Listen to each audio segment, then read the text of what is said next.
নমস্কার শ্রোতা মণ্ডলী, মমতার কথা ও কবিতা চ্যানেলে আমি মমতা। আপনারা কবিতা তো অনেক শুনেছেন, আজ আমি আপনাদের কিছু কথা শোনাবো।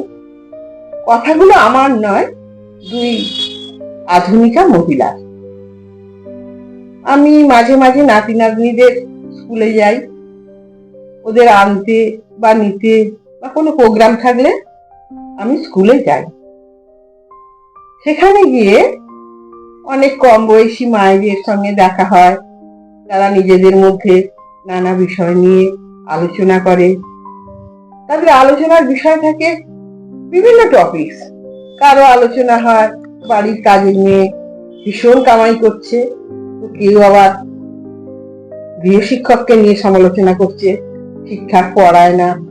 আবার কারো আলোচনার বিষয় থাকে অনলাইনে শাড়ির ব্যবসা করছে, কিভাবে ব্যবসা বাড়ানো যায়, একে অপরের প্রতি এইসব কথাবার্তা।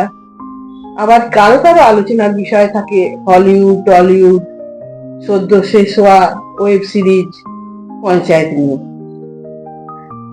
এই কম বয়সী মেয়েদের এইসব আলোচনা কিন্তু শুনতে আমার বেশ ভালো লাগে। আমি কিছু কিছু কথা অনেক সময় আমার কানেও আসে। কথাগুলো শুনতে শুনতে আমি আমার সেই কম বয়সী সময়ের কথাগুলো ভাবি, যে এগুলোই তো এদের আলোচনার বিষয় হতে পারে। একদিন দুই আধুনিকা মহিলা নিজেদের মধ্যে কথাবার্তা বলছে। তাদের কথাবার্তার মধ্যে একটা শব্দ আমার কানে এলো। সেই শব্দটাকে নিয়েই আজকে আমার কথা কবিতা চ্যানেলের কথাগুলো আমি একটু সংলাপের মতোই আপনাদেরকে বলবো। এবং আমার হেডলাইন্স হয়েছে সত্যিই কি আধুনিকা। দুই মহিলা অত্যন্ত সুসজ্জিত এবং বেশ ভালোই ইংরাজিতে কথা বলছে। তো তাদের আলোচনার মধ্যে হঠাৎ আমার কানে একটা শব্দ এলো, বুড়ো বুড়ি। আমি ভাবলাম কি জানি আমাকে নিয়ে কিছু বলছে নাকি। তাদের বয়সের কাছে তো আমি এখন এই বয়সে বুড়িই বলা যায়। তাই অনধিকার চর্চার মতো তাদের কথার মধ্যে একটু কান পাতলাম। বুঝলাম না, আমাকে নিয়ে তারা আলোচনা করছে না। তাদের আলোচনার বিষয় একান্তই তাদের নিজস্ব। আধুনিকা দুই মহিলার প্রথম জন দ্বিতীয় জনকে বলছে, এই তোমার ছেলের সেকেন্ড টার্মের সিলেবাস কতটা কভার হলো? দ্বিতীয় আধুনিকার উত্তর, না গো, এখনো অনেকটাই বাকি আছে। আমি তো সেভাবে ওকে সময় দিতে পারছি না।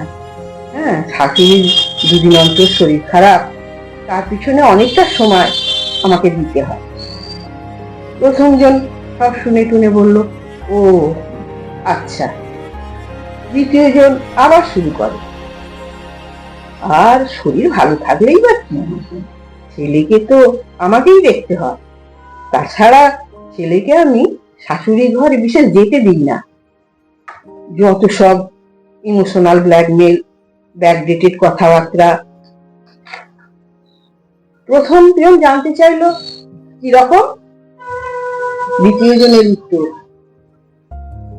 আরে ছেলেটা যদি কোনো সময় ঘরে ঢুকে বলে, grandma please tell me a story, অমনি শুরু করে দেবে ঠাকুরমার ঝুলির গল্প, অপু দুর্গার গল্প, লাল কমল নীল কমলের গল্প। তুমি বলো, এখনকার দিনে সব গল্পের কোনো মানে আছে? ডিসগাস্টিং। প্রথম জন সব শুনে বলল, আমি বাবা বেঁচে গেছি, এইসব প্রবলেম ক্রিয়েট হবে ভেবেই ছেলে বড় হওয়ার আগেই নিউ টাউনের 2 BHK ফ্ল্যাট কিনে নিয়েছি। আমরা এখানেই থাকি, শাশুড়ি গ্রামের বাড়িতে থাকে, প্রয়োজন মতো টাকা পয়সা পাঠিয়ে দিই। এখনকার নিউক্লিয়ার ফ্যামিলিতে এই বুড়ো বুড়ি নিয়ে অনেক প্রবলেম। এই বুড়ো বুড়ি শব্দটাই আমার কানে বিশেষ ভাবে লেগেছিল। ভেবেছিলাম হায় আধুনিকা, অপু দুর্গার গল্প বলা শাশুড়ি যদি ব্যাকডেটেড হয়, তবে এই গল্প শুনেই তো সে তার ছেলেকে বড় করেছে। এই গল্প না শুনলে তার শিশু জানবে কি করে ভাই বোনের ভালোবাসার কি অটুট বন্ধন? নীলকমল লালকমল না শুনলে সে তো কল্পনা রাজ্যেও যেতে পারবে না। ব্যঙ্গমা ব্যঙ্গমীর গল্প শুনবে, রাক্ষস কক্ষসের গল্প শুনবে, তবেই তো সে কল্পনা জগতে যাবে। যাক, যে আধুনিকা বলছেন যে শাশুড়িকে দেশের বাড়িতে পাঠিয়ে সে বেঁচে গেছে, তারও একটু উপলব্ধি করা দরকার। জীবন সন্ধিক্ষণে এসে একজন বৃদ্ধা মহিলার কাছে টাকা পয়সার থেকে যেটা জরুরি, সেটা হলো সাহচর্য, নিজের লোকের সান্নিধ্য, যা তাকে একাকিত্ব থেকে মুক্তি দেবে। বিষয়টি নিয়ে কিন্তু আত্মসমীক্ষা করা একান্তই দরকার। বিষয়টা এই পর্যন্ত। আর একটা কথা বলি, যে আমি বলছি যে আধুনিকা, কিন্তু একটু গভীরভাবে ভাবলে মনে হয় সত্যি কি এরা আধুনিকা? আধুনিকা মানে তো সম্প্রসারণ, আধুনিকা মানে তো উদারীকরণ, আধুনিকতা মানে তো এগিয়ে যাওয়া। এদের মনের মধ্যে সেই উদারীকরণ, উদারতা কোথায়? এখনো সেই পস্তা পচা যুগের মতো শাশুড়ির সমালোচনা, সংসারের খুঁটিনাটি বিষয় নিয়ে একে অপরের সঙ্গে আলোচনা। এটা কি আধুনিকতার পরিচয়? এই কথাগুলো আপনাদের সঙ্গে শেয়ার করলাম কেন না, এই বুড়ো বুড়ি শব্দটা শোনার জন্য। বুড়ো বুড়ি তো জীবনের একটা পর্যায়। যারা এই আজ অতি আধুনিকা, তারাও তো একদিন বুড়ি হবে, তারাও তো একদিন শাশুড়ি হবে। তা তাদের তো একান্ত ভাবে আত্ম উপলব্ধি, আত্মসমীক্ষা করা দরকার। কাহিনীটা এই পর্যন্ত।